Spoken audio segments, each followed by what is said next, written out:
Qu'est-ce qu'il y a là? Bouge pas, Bob. Non, mais je crois que je viens de voir le moment de la manger. Cherche, elle est où? Elle est où? Bravo, Lolo! Bravo, t'as trouvé, elle est belle!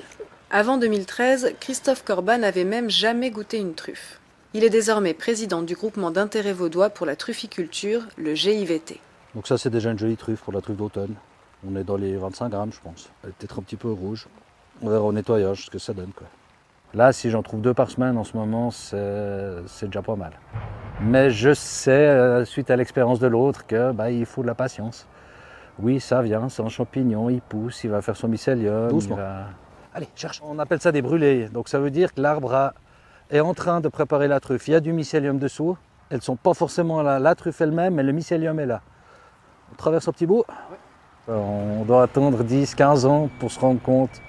Est-ce que c'est bon, est-ce que c'est pas bon? Donc nous, c'est l'avantage du GIVT, c'est qu'on est tous ensemble, producteurs, puis on fait nos petites expériences, puis on discute entre nous. Puis...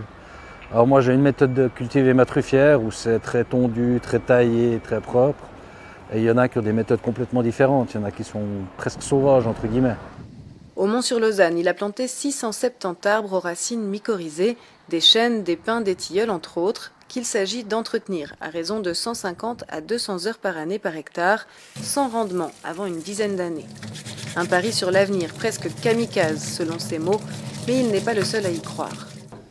Depuis le 1er octobre, l'Association pour le développement du Nord vaudois a une chef de projet pour cette filière. Nous la retrouvons à la truffière didactique inaugurée en 2022 à Bonvillars. C'est en plein essor. La demande est largement supérieure à l'offre. On a commencé par créer Facebook et Instagram sous le nom de Truffe Vaudoise.